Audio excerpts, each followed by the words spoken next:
When people hear the name Area 51, they instinctively think of aliens and UFOs.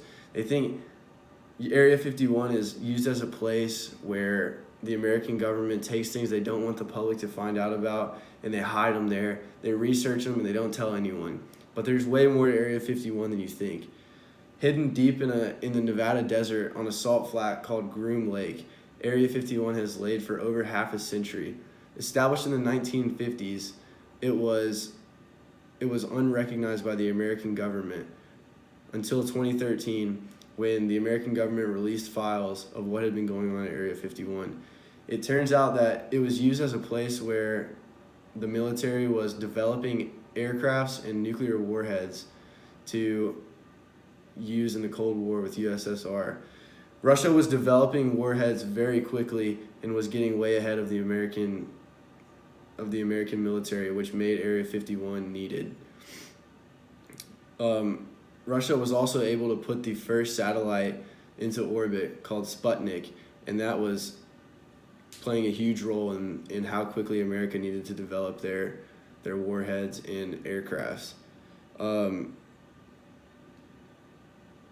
The first project that Area 51 had was Project Aquatone, which was the production of the U-2 aircraft. This aircraft could fly at 60,000 feet, which was six times the altitude of a normal aircraft at the time. And it could fly so fast that it was undetected by radar.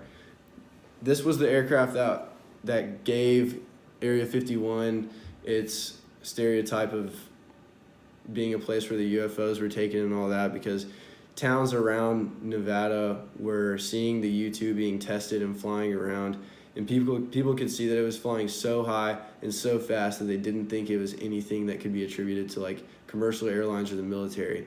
And when the military was confronted about it, they simply told the public that it was high altitude weather training or that it was like a natural phenomena, which people knew was a lie, and it just contributed more and more to the thoughts that Area 51 was a UFO test site or whatever.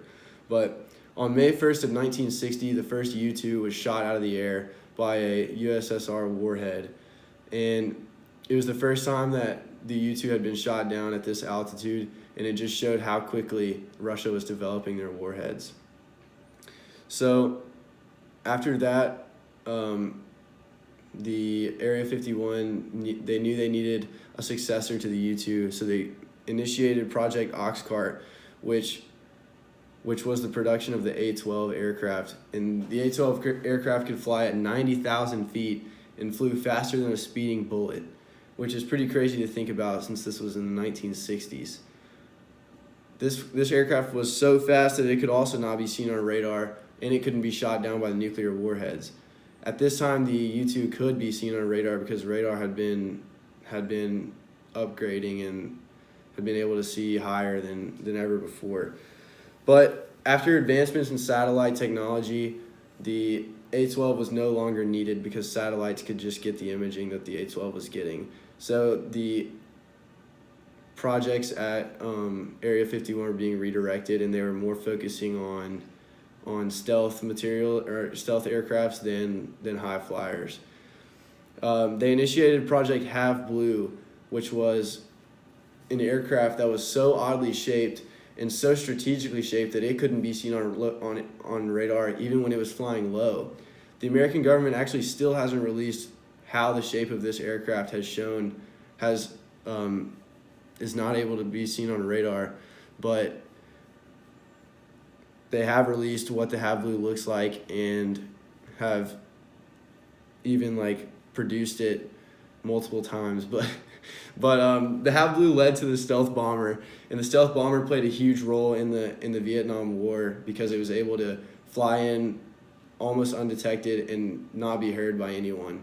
So it could come in and just like lay bombs and almost never get caught.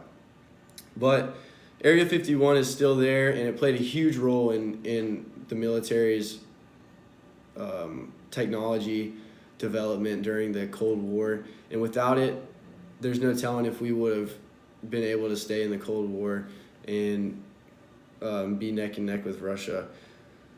Nobody knows what's currently going on at Area 51, but we can only wait until the next files are released.